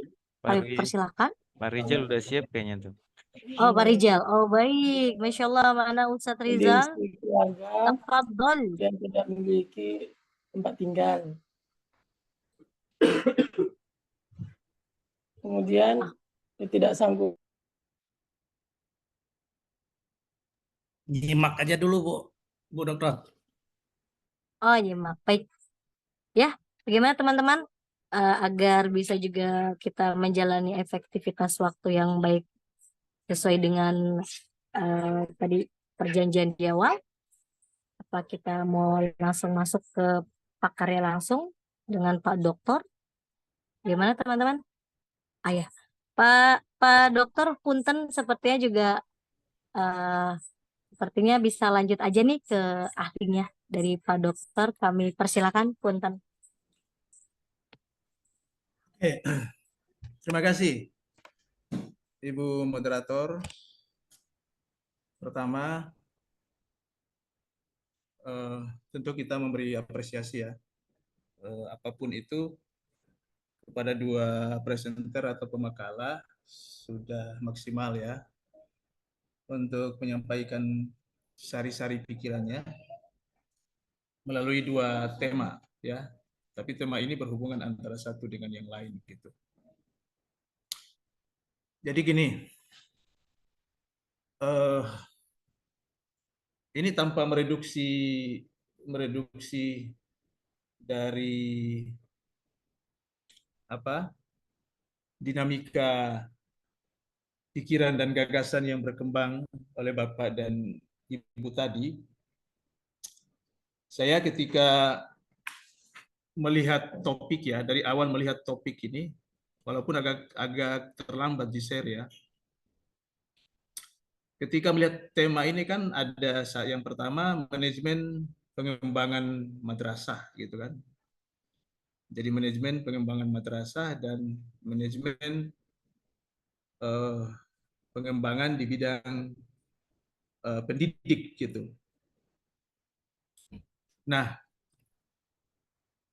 saya ketika membaca judulnya, temanya itu, bayangan saya adalah, jadi gini, mungkin referensi kita bisa beda ya, tapi ketika kita sudah masuk kepada tema manajemen pendidikan, ya kan, manajemen pengembangan sekolah, apakah itu madrasah, pesantren, atau sekolah umum, dalam bayangan saya yang menjadi objek itu ada dua tema besar, ya kan? Ada dua tema besar yang menjadi komponen dari manajemen pendidikan Islam. Yang pertama itu adalah apa yang disebut dengan komponen dasar, dan yang kedua adalah komponen penyempurna gitu. Jadi kalau kita membuat simplifikasi atau penyederhanaan, kita mengklaster dua itu. Ya kan? Komponen dasar dan komponen penyempurna. Nah, sekarang apa itu komponen dasar dalam pendidikan Islam? Kalau kita membuat pola atau klaster, ya di situ ada manajemen personalia, ketenagaan, ya, ada pegawai, ada pendidik di situ, guru. Yang kedua adalah kesiswaan. Yang ketiga manajemen kurikulum, keuangan, sarana dan prasarana gitu. Nah, ini kalau Anda baca buku manajemen pendidikan Islam ya, ini saya bawa ini. Ini Profesor Dr. Mujamil Komar. Dari beberapa buku manajemen pendidikan Islam, saya menganggap bahwa ini sebuah buku pengantar yang paling terbaik gitu. Jadi dia kemudian mulai dari filosofinya gitu kan, antar dari filosofi sampai kepada metode dan teknis gitu. Jadi kembali ke tadi. Nah, bayangan saya itu dua komponen itu yang akan menjadi objek gitu kan. Nah, yang tadi komponen dasarnya. Yang kedua adalah komponen penyempurna pendidikan Islam itu. Jadi manajemen masyarakat pendidikan Islam, manajemen layanan pendidikan, ada mutu di situ, ada perubahan, ada struktur pendidikan, ada konflik pendidikan, dan di situ ada unsur komunikasi di situ. Nah, maksud saya gini, sebenarnya Bapak Ibu harus tahu bahwa sebenarnya inti dari ketika kita membahas sebuah topik itu kita mengenal pola. Jadi ada pola umumnya yang dulu yang harus kita kenali, sehingga dengan pola umum itu kemudian banyak hal yang kita bicarakan itu dia tidak berserakan gitu. Tapi dia nyantol kepada pola-pola yang kita sudah buat gitu kan. Nah, karena pada level S3 itu pengenalan terhadap pola itu penting gitu. Jadi ibarat struktur otak atau pikiran kita ini kan ibarat kabel atau apa, benang yang kusut kayak begitu. Pengenalan terhadap pola itu penting gitu kan. Nah, sekarang tentang pola. Kalau kita bicara tentang tema besar ini, maka ada 3 pertanyaan filsafat yang paling penting. Ini karena kita menyusun pola dalam rangka mengorganize semua ide-ide dan gagasan-gagasan yang sudah kita bicarakan tadi gitu. Jadi di situ kita akan mempertanyakan tentang aspek ontologisnya, aspek epistemologisnya, dan aspek aksiologinya dari tema yang kita bahas ini gitu. Jadi misalnya pertanyaan ontologisnya tentang tema ini adalah apa objek yang dikelola gitu kan? Ya. Atau apa objek yang di manage atau dikembangkan gitu. Itu pertanyaan penting, pertanyaan yang sifatnya filosofis, tapi sebenarnya dia memberikan arah kepada kita untuk apa yang harus kita tentukan atau kita jawab. Jadi pertanyaan ontologisnya adalah kalau temanya adalah manajemen pengembangan madrasah, maka pertanyaan yang paling dasar aspek ontologisnya adalah apa objek yang dikelola atau apa objek yang dimanage ya untuk pengembangan itu. Kan gitu. Pertanyaan ini memberikan kejelasan kita tentang kejelasan objek. Nah, kejelasan objek ini juga kita akan rinci lagi. Apakah Bapak memilih objek yang saya maksudkan komponen dasar itu secara keseluruhan? Yang Ibu dan Bapak kembangkan itu manajemen personalianya, kesiswaannya, kurikulumnya, keuangannya, atau sarana dan prasarananya gitu. Ya kan, walaupun saya mendeteksi bahwa umum ya, sangat umum sekali. Nah, padahal dalam bayangan saya, kalau kita ingin lebih jelas, maka kedua pemakalah ini sebenarnya bisa membidik, ya. Misalnya dari komponen personalia, manajemen personalia, kesiswaan kurikulum, keuangan, sarana dan prasarana, ini bisa bidik 1 atau 2 saja gitu. Nah, sehingga kalau kita memilih 1 atau 2 saja, maka lebih jelas. Pertanyaan ontologisnya adalah objek yang kita kelola atau yang kita manage itu adalah, oh ternyata objeknya adalah personalia atau kesiswaan. Nah, di situ semuanya akan muncul. Problem tentang ketenagaan, misalnya pendidikan dan kepegawaian di setiap objek sekolah yang kita teliti itu apa gitu. Nah, sehingga memang tidak blur gitu. Kan gitu. Nah, atau misalnya kita ngambil pada komponen penyempurna pendidikan. Misalnya seperti lingkungan masyarakat, layanan pendidikan, mutu, itu oleh Prof. Mujamil Komar dia masuk dalam aspek komponen penyempurna. Nah, itu 1. Jadi pertanyaan ontologis, apa yang dikelola, apa yang dimanage, itu penting untuk memberikan arah atau kejelasan objek pengelolaannya gitu kan. Nah, pilih aja antara yang kesiswaan, personalia, kurikulum dan.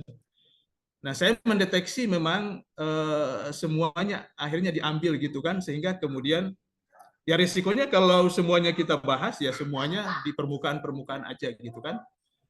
Nah, tapi kalau misalnya kita menunjuk 1 objek, misalnya kurikulum misalnya, atau objek personalia, di situ ada pendidik di dalamnya.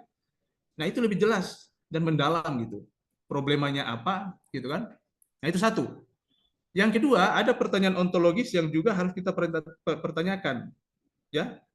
Jadi yang pertama tadi adalah kejelasan objek yang akan dimanage. Maka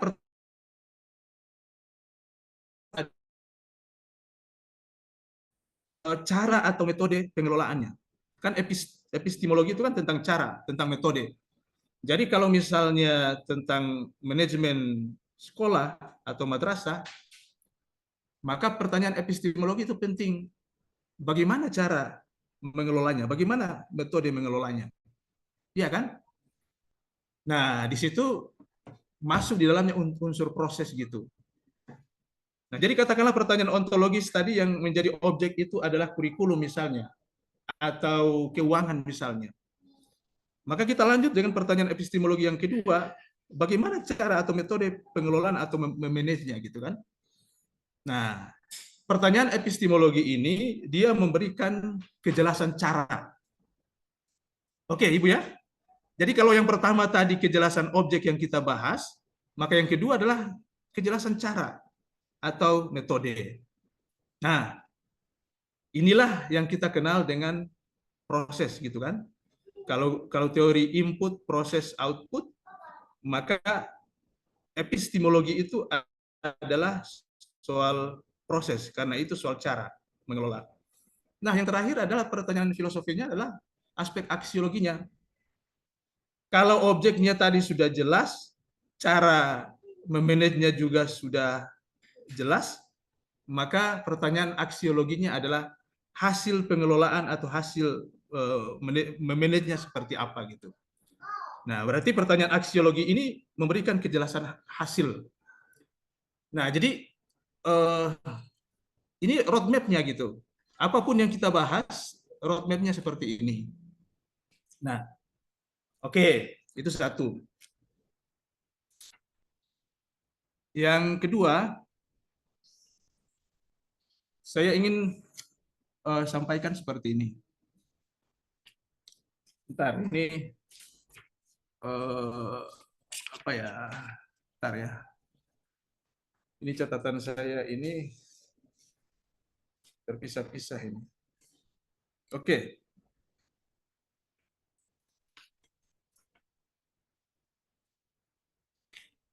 Yang kedua,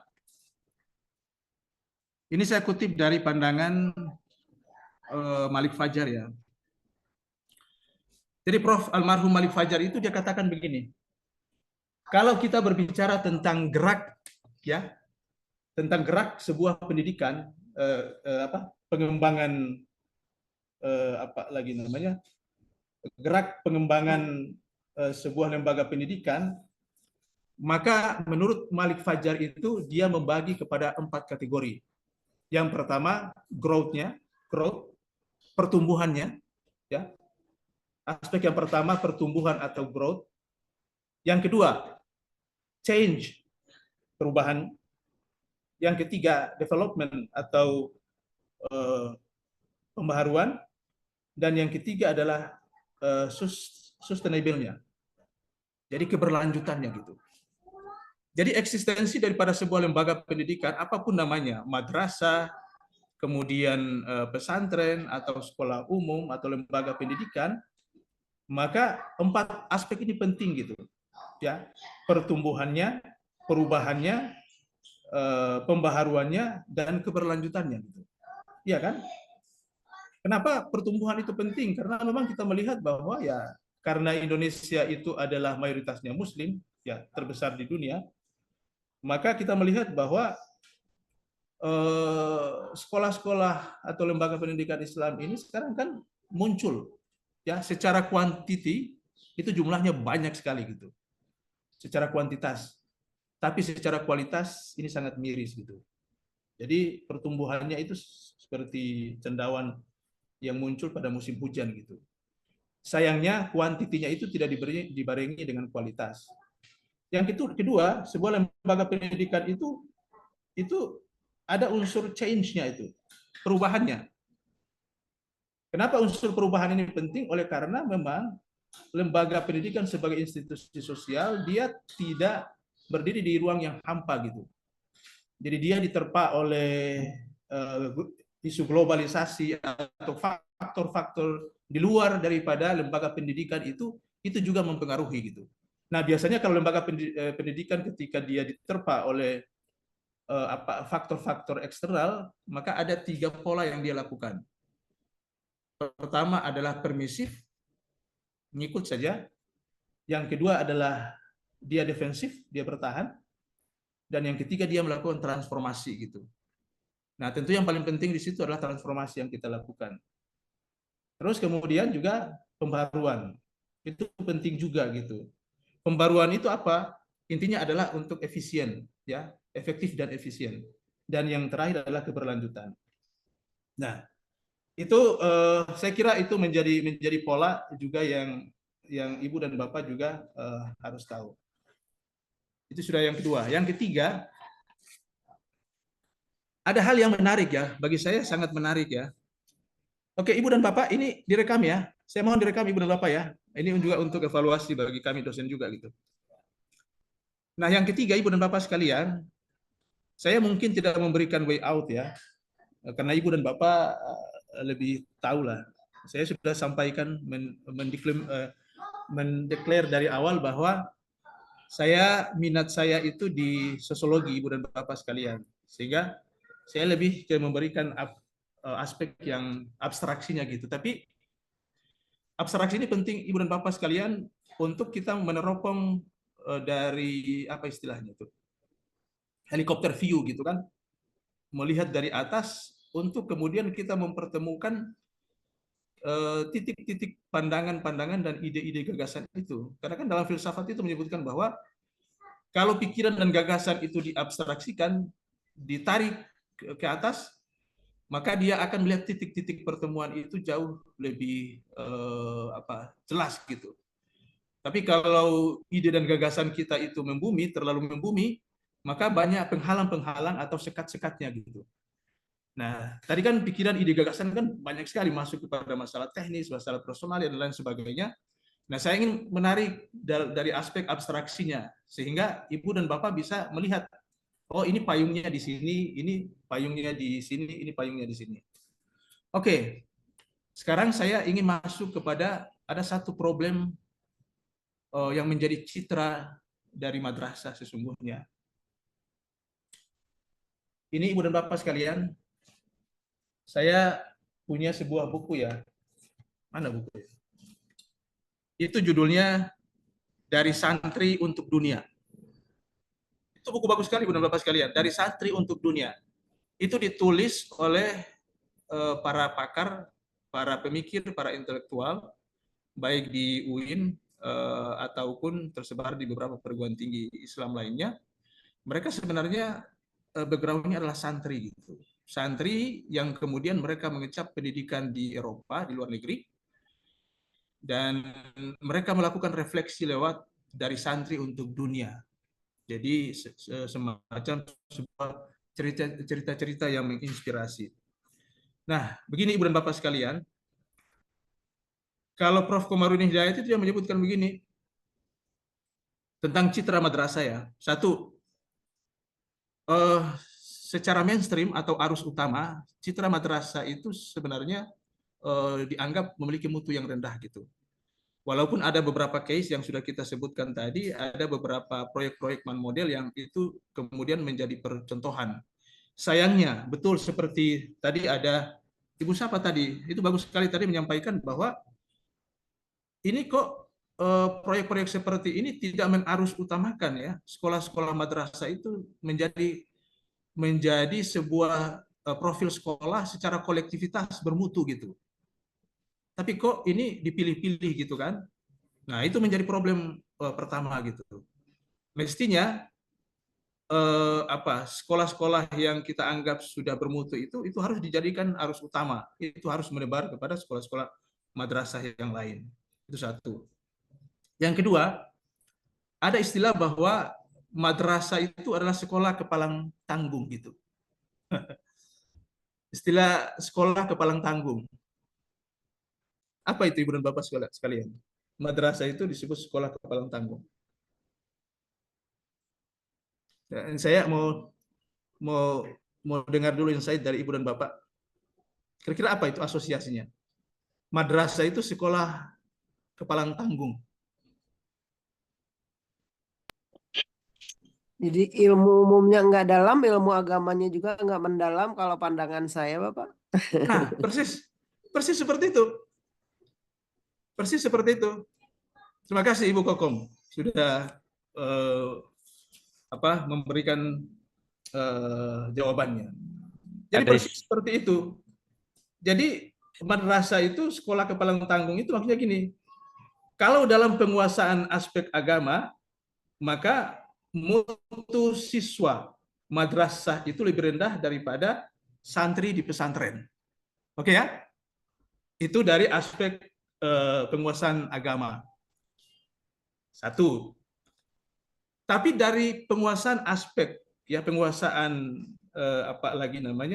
pelajaran umum, maka mutu siswa madrasah itu lebih rendah daripada siswa sekolah umum. Jadi untuk materi agama dia di bawah daripada para santri di pesantren, tapi ketika berhadapan dengan penguasaan terhadap pelajaran umum, dia levelnya lebih rendah daripada sekolah umum gitu. Jadi dalam istilah yang lain adalah jadi serba mentah gitu, tidak matang gitu. Kenapa? Pertanyaannya kenapa? Nah, jawaban yang paling gampang oleh karena ada beban ganda. Iya kan? Ya, ada beban ganda terlalu gitu. berat banyak sekali. Ya. Jadi ada beban ganda yang ada di pundaknya gitu kan?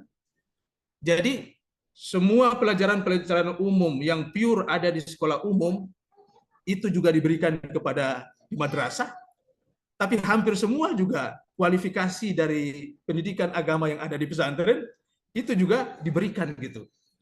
Jadi Ibu dan Bapak bisa bayangkan gitu, ya. Kapasitas daripada seorang anak dengan beban yang begitu banyak gitu. Nah, ini satu pandangan. Tapi ada yang mengkanter Ibu dan Bapak sekalian. Ada yang bilang begini. Ada yang menyebut seperti ini, bahwa perbandingan seperti itu sebenarnya tidak adil, ya kan? Jadi komparasi atau perbandingan seperti itu tidak adil. Kenapa? Karena tidak adil dari awal perbandingannya, maka kesimpulannya juga tidak valid. Nah, sekarang agar sama-sama tidak adil, maka begini kita menyusunnya. Sekolah madrasah itu kalau kita lihat ya, sekolah madrasah itu dia berpotensi lebih unggul dari pesantren. Ya kan? Jadi siswa madrasah itu berpotensi lebih unggul dari santri di pesantren, ya, dan sekolah umum, jika objek perbandingannya itu dibalik, Ibu dan Bapak sekalian. Jadi kan kalau pertama tadi kan penguasaan agama mereka lebih kurang dari santri, pesantren umum mereka lebih kurang di bawah daripada sekolah siswa umum gitu. Tapi kalau misalnya perbandingan ini kemudian kita buat yang lain, ya kan, kita balikin, misalnya seperti ini. Untuk penguasaan, ya, penguasaan mata pelajaran umum, maka siswa madrasah itu lebih pandai daripada santri di pesantren. Oke, Ibu ya. Untuk penguasaan materi umum, maka siswa madrasah itu lebih pandai dari santri di pesantren. Satu, yang kedua. Tapi untuk penguasaan agama, ya, penguasaan pelajaran agama, maka siswa madrasah itu lebih bermutu daripada siswa yang ada di sekolah umum. Ya kan? Nah, jadi seperti itu. Nah, jadi Ibu dan Bapak sekalian, ini juga kaitan dengan citra gitu. Nah, citra yang lain bahwa kenapa mutunya rendah, pertama oleh karena memang dari kelas sosial, ya siswa-siswa yang masuk di madrasah itu mereka dari kelas sosial yang bawah gitu. Kemudian dari sisi intelektualnya juga itu biasanya rata-rata. Karena yang punya intelektualnya yang tinggi itu kemudian diserap oleh sekolah-sekolah unggul atau mereka lebih cenderung masuk kepada sekolah-sekolah yang unggul gitu. Nah, ada pertanyaan yang menarik dari Ibu dan Bapak sekalian tadi bahwa kan fungsi dari lembaga pendidikan itu kan memproses seorang siswa atau seorang anak yang dari tidak unggul menjadi unggul, tidak tahu menjadi tahu, yang punya kapasitas rendah menjadi kapasitas yang tinggi gitu. Nah, sekolah-sekolah unggul itu kita pertanyakan gitu, ya kan? Kan kalau sekolah-sekolah unggulan itu perekrutannya itu adalah bibit orang-orang yang unggul, kemudian dari situ mereka proses kemudian menghasilkan orang yang unggul, maka apa istimewanya? Iya kan? Kan tidak ada istimewa. Yang istimewa itu adalah kalau mereka merekrut daripada siswa-siswa yang biasa, kemudian diproses, dan mereka itu menjadi orang-orang yang unggul gitu. Nah, inilah yang saya maksud anomali-anomali dalam pendidikan kita ya, di madrasah sesungguhnya. Nah, karena itu Ibu dan Bapak sekalian, saya terakhir hanya ingin sampaikan bahwa kalau dalam buku manajemen pendidikan Islam itu, Profesor Dr. Mujamil Komar itu dia hanya memetakan, ya kita harus mendeteksi atau mengenal tentang penyebab kelemahan daripada madrasah itu, dia menyebut ada 4 gitu, secara umum ya. Walaupun nanti kita akan membreakdown secara rinci itu sebagaimana yang berkembang dalam dinamika diskusi kita tadi. Yang pertama, faktor penyebab pertama adalah kualitas pengelola atau pimpinan lembaga. Yang kedua, menggunakan manajemen tradisional, jadi paternalistik dan feodalistik gitu. Yang ketiga adalah kaitan dengan kultur di luar masyarakat, ya, di luar madrasah. Yang ketiga, kebijakan politik negara. Dan yang keempat adalah beban siswa terhadap kurikulum itu. Nah, ini 4 faktor yang dia anggap penting ya. Jadi kualitas pengelola itu ya kaitan dengan leadership gitu. Kemudian kita ketahui bahwa di sekolah itu juga kan kadang juga sistem paternalistik atau feodalistik itu juga sering muncul gitu. Jadi misalnya ada guru-guru atau ada tenaga kependidikan yang dari sisi usia ya, dari sisi usia memang usianya di atas, tapi ada juga tenaga-tenaga pendidik baru yang progresif gitu. Nah, ketika mereka ingin melakukan tadi unsur-unsur yang kita sebut, ada perubahan, ada pengembangan, itu kemudian juga ada semacam risih ya terhadap senior-seniornya gitu kan. Nah, ini juga menjadi sebuah kultur yang tidak bagus. Yang ketiga, kultur di luar daripada madrasah itu, berarti masyarakat gitu kan. Jadi citra sebagai sekolah yang tidak bermutu, sekolah yang tampungan anak-anak miskin atau sistemnya kolot, ya kan? atau sekolah madrasah jarang kemudian bisa masuk di PTUN gitu. Nah, ini sebenarnya citra-citra yang tidak selalu benar, tapi ini masih menempel gitu. Nah, saya kira juga kebijakan politik negara, walaupun mungkin sekarang ini sudah tidak lagi ya. Kalau kita merunut ke yang dulu, kebijakan politik negara itu juga sangat merugikan sekolah madrasah gitu kan. Jadi misalnya pada masa Orde Baru itu madrasah itu dianaktirkan Ibu dan Bapak sekalian. Ada perlakuan yang diskriminatif. Jadi bantuan-bantuan pendanaan itu sangat diskriminatif ya, walaupun sekarang ini sudah tidak gitu. Nah, kemudian beban siswa. Jadi itu tadi yang saya maksudkan bahwa beban mata pelajaran itu terlalu banyak karena hampir semua yang ada di pesantren itu ada di madrasah, kemudian semua yang ada di umum itu juga masuk di dalamnya. Nah, jadi misalnya di pesantren itu ada akidah akhlak, ada tafsir, ada hadis, ada Al-Quran, ada macam-macam gitu kan. Nah, saya kira bagaimana caranya untuk aspek yang keempat ini bisa kita minimalisir. Maka sebenarnya kita bisa memilih ya. Jadi mata kuliah atau mata pelajaran yang kira-kira itu mereka tidak dapatkan lagi pada jenjang selanjutnya, maka itu bisa dikurangi. Saya kira dengan pembahasan kita tentang gagasan Ki Hajar Dewantoro kemarin kan kita sudah dapatkan bahwa sebenarnya pendidikan itu kan apa sih? Ya, ada prinsip-prinsip dasar yang sebenarnya dari zaman ke zaman itu dia tetap gitu. Ya. Yang berubah adalah dari aspek metodologi, dari aspek strategi dan lain-lain sebagainya. Tapi substansinya itu sama, ya. Membentuk insan kamil.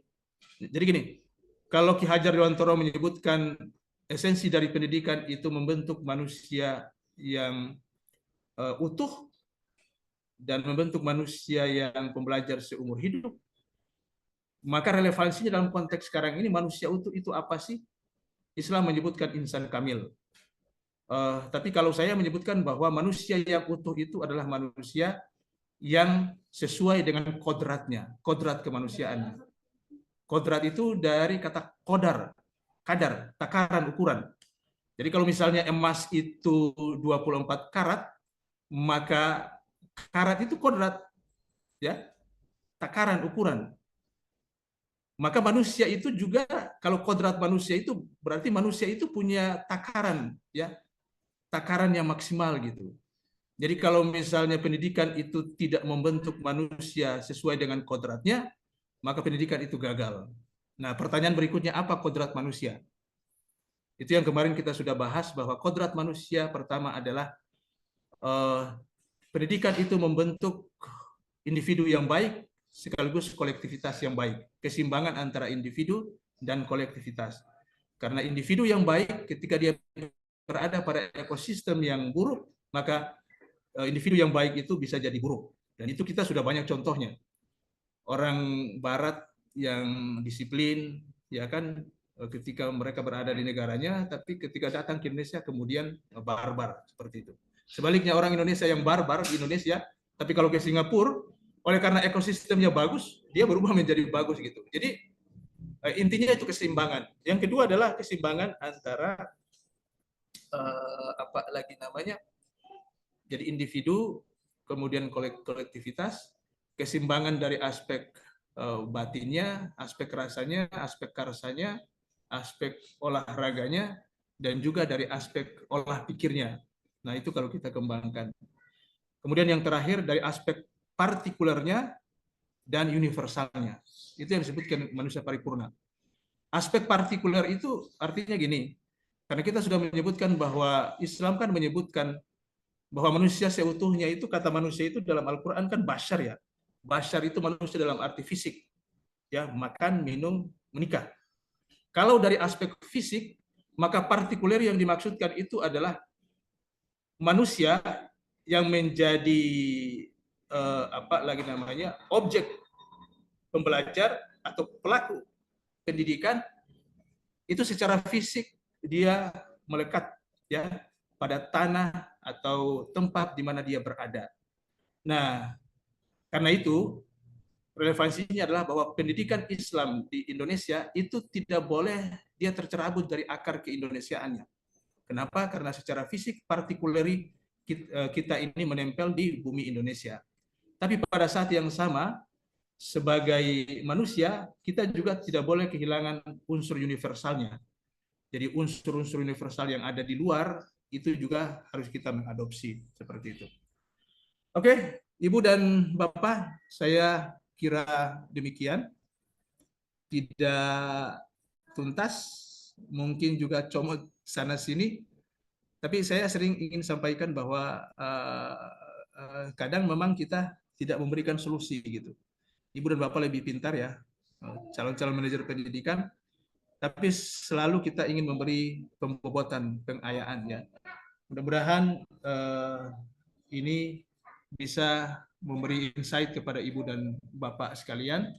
Tentu juga kita berharap ya, seperti opening saya tadi bahwa manajemen pendidikan itu manajemen adalah sesuatu yang sangat penting ya, karena sekarang ini ada upaya untuk mengarus utamakan ya dalam rangka untuk mengatasi problem-problem pendidikan yang ada di Indonesia.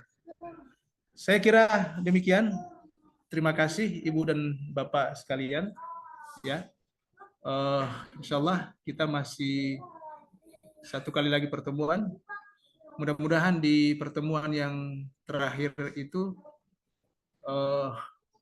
saya ingin coba merangkum ya, atau menjahit secara keseluruhan dari pertemuan awal sampai pertemuan terakhir. Di samping ada makalah yang akan disampaikan, sehingga kita selesai dari mata kuliah ini ada benang merah yang bisa kita dapatkan. Terima kasih. Saya kembalikan kepada moderator. Saya ingin konfirmasi dulu. Ini ada yang merekam nggak? Saya selalu minta rekamannya. Ada? Ada Pak. Saya rekam, Ada. Pak Dokter. Oke. Nanti Sudah. mohon nanti dikirim ya ke saya. Saya kira demikian dan saya kembalikan kepada moderator. Baik, terima kasih Pak Dokter. Sangat bagus sekali untuk pencerahannya kita ke depan, supaya ke depannya kita bisa lebih baik lagi.